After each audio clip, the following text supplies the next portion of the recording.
پھر اویس اقبال صاحب نے سوال نمبر 9 یہ پوچھا ہے کہ قرآن میں ہے کہ اللہ تعالیٰ نے 6 دنوں میں زمین اور آسمان بنائے، یعنی مطلب پوری کائنات جو ہے وہ 6 دنوں میں بنائی۔ تو اللہ تعالیٰ نے آنن فانن کیوں نہیں بنائی؟ اللہ تعالیٰ تو قادر ہے، اللہ تعالیٰ فرماتا ہے کن ہو جا تو وہ ہو جاتی ہے، تو آنن فانن کیوں نہیں ہو گئی؟ یہ سوال ہے اویس اقبال صاحب کا، 6 دن کیوں لگے؟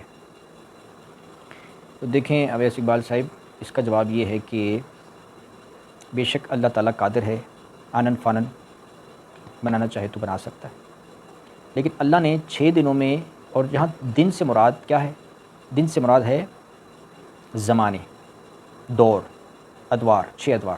جیسے قرآن میں ہے کہ اللہ مالک ہے یوم الدین کا، دین کے دن کا، یوم الدین، دین کے دن کا۔ تو دین کے دن سے مراد کیا ہے؟ جزا سزا کا جو دور ہے، جو زمانہ آنے والا ہے جزا سزا کا، اس زمانے کا بھی اللہ مالک ہے، ٹھیک ہے، اور وہ آئے گا جزا سزا کا دن۔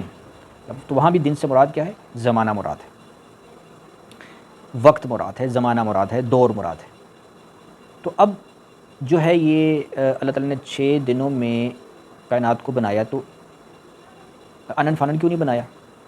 اس کا جواب یہ ہے کہ دیکھیں اللہ تعالیٰ نے یہ جو پوری کائنات بنائی ہے، یونیورس، یہ سائنسی قانون کتابیں بنائی ہیں۔ اس پوری کائنات میں جو اللہ تعالیٰ نے رول رکھا ہوا ہے، ستاروں کا، سیاروں کا، سورج کا، چاند کا، زمین کا، رزق کا، بارشوں کا، ہوا کا، یہ سائنسی ہے، ہر چیز سائنس کے مطابق ہو رہی ہے۔ اسپیس اور یہ میٹر، ٹائم، یعنی یہ جو جتنے قوانین ہیں نا سائنس کے، یہ اس کائنات میں لاگو ہوتے ہیں۔ اس لیے جب اللہ تعالیٰ نے اس کائنات کو سائنسی بنانا تھا نا، کہ اس کے اندر جو کچھ بھی ہے وہ سائنس کے قوانین کے تابع ہو، تو اس لیے اس سائنسی قوانین کو 6 ادوار لگنے تھے۔ جیسے اب اللہ فرماتا ہے کہ یہ جو انسانوں کو اللہ تعالیٰ نے پیدا فرمایا، تو اب انسان جب اس دنیا میں آتا ہے تو وہ ایک پروسیس کے ذریعے آتا ہے۔ قرآن میں ہے کہ اللہ تعالیٰ ہی ہے جس کو چاہتا ہے بیٹے دیتا ہے، جس کو چاہتا ہے بیٹیاں دیتا ہے۔ اللہ کے حکم سے ہو رہا ہوتا ہے نا، اللہ تعالیٰ کہتا ہے کہ اس کو بیٹے ملنے چاہیے، اس کو بیٹیاں ملنی چاہیے، تو وہ ایسا تو نہیں ہوتا کہ آنن فانن بیٹا ہو جاتا ہے، پروسیس، سائنسی پروسیس ہوتا ہے۔ تو اللہ تعالیٰ جب فرماتا ہے کن، اس کائنات کے اندر جب کسی چیز کے بارے میں اللہ فرماتا ہے کن ہو جا، تو وہ اللہ تعالیٰ نے یہ رول رکھا ہے کہ وہ سائنسی قانون کے مطابق ہوگی، اپنا ٹائم لے گی۔ بیٹے بیٹیاں اللہ کے حکم سے ہیں، اللہ فرماتا ہے نا کہ ہو جا، تو اب وہ ٹائم لیتی ہیں، وہ ایک سائنٹیفک پروسیس، کچھ مہینے لگتے ہیں، تب جا کے کسی کے گھر میں اولاد پیدا ہوتی ہے۔ آنن فانن نہیں ہوتا، اللہ کا قانون ہے، اللہ نے ہر چیز سائنسی بنائی ہے۔ اس طرح کائنات کی پیدائش بھی سائنسی ہے، یہ بھی، اس میں بھی ٹائم لگتا ہے، اور وہ کتنا ٹائم ہے؟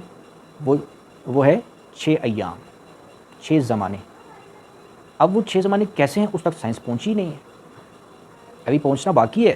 اب وہ جب پہنچے گی نا سائنس، تو پھر ثابت ہوگا کہ دیکھو یہ اللہ تعالیٰ کی بات کیسی سچی ثابت ہوئی ہے کہ اس کائنات کو بننے میں 6 زمانے لگے ہیں۔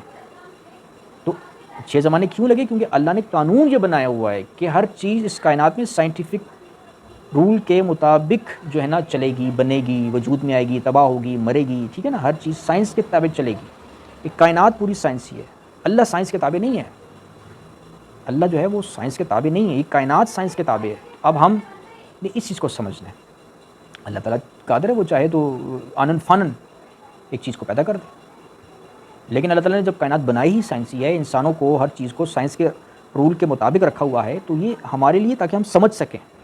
اگر ایک چیز آنن فانن ہو جائے تو ہمیں سمجھ ہی نہیں آئی بھائی یہ کیا ہوا، تو ایک اللہ تعالیٰ نے سائنس کا قانون رکھ دیا ہے، علم رکھ دیا ہے، تاکہ ہم اس علم کو سمجھیں، اس کائنات کو سمجھیں کہ اچھا یہ ایسے ہوتا ہے، یہ ویسے ہوتا ہے، اس چیز کو سمجھ سکیں ہم۔ جب سمجھ سکیں پھر ہماری عقل اس تک جائے گی یار یہ تو اتنا منظم سیٹ اپ ہے کائنات کا، تو اس کا مطلب ہے یہ خود بخود تو ایسی ہو ہی نہیں سکتی، تاکہ ہم سمجھ سکیں اس چیز کو۔ آنن فانن اگر ہو جاتا ہے ایک معاملہ، تو پھر اس کو تو انسان سمجھ ہی نہ سکتا۔ تو انسان کے سمجھانے کے لیے، تاکہ وہ اللہ پر ایمان لائے، اس چیز کو سمجھے کہ یہ اتنی منظم کائنات خود بخود نہیں بن سکتی، اس کو بنانے والا اللہ ہے، ٹھیک ہے نا۔ اور پھر اب یہ سوال آپ کریں گے کہ بھائی اللہ کو کس نے بنا دیا، تو جیسے کہ میں نے بتایا وہ یہ جو ٹائم، سپیس، میٹر، یہ تمام سائنسی قوانین سے بالا ہے اللہ تعالیٰ کی ہستی. اس اللہ تعالیٰ کی ہستی پر ہم اپنے علم سے احاطہ نہیں کر سکتے. قرآن میں لکھا ہوا ہے. ہم اس سائنسی علم کے ذریعے احاطہ نہیں کر سکتے کہ ہم کہیں گے سائنس میں تو ہر چیز کی شروعات ہوتی ہے پھر ایک اینڈ ہوتا ہے، تو اللہ کی شروعات کیسے ہوئی؟ تو اللہ تعالیٰ شروعات سے پاک ہے، اللہ تعالیٰ ہمیشہ سے ہے. اب یہ کیسے ہمیشہ سے؟ یہ چونکہ ہم کائنات کے اندر رہ رہے ہیں نا، ہمارا جو ذہن ہے وہ ایک سائنسی ذہن ہے، ایک سائنسی علم کو سمجھتا ہے. جو غیر سائنسی علم ہے اس کو ہم سمجھ ہی نہیں سکتے، ٹھیک ہے نا. اس لیے ہم اللہ کو بھی نہیں سمجھ سکتے کہ اللہ تعالیٰ کیسے ہے ہمیشہ سے اور کیسے ہمیشہ رہے گا. اس چیز کو ہماری عقل نہیں سمجھ سکتی. تو جس چیز کو سمجھ سکتی ہے نا وہ نشانیاں اللہ تعالیٰ نے قرآن شریف میں بیان فرما دی ہیں، اور ہماری ٹیسٹ اور امتحان رکھ دیا ہے کہ بس ہم انہی نشانیوں کو دیکھ کر اللہ کی ذات پر ایمان لائیں. ورنہ اللہ تعالیٰ قادر ہے کہ اللہ تعالیٰ قرآن شریف میں فرماتا ہے کہ اگر ہم چاہتے تو ہم ایسی نشانی نازل فرما دیتے کہ جس سے دیکھ کر کافروں کی گردنیں جھک جاتی.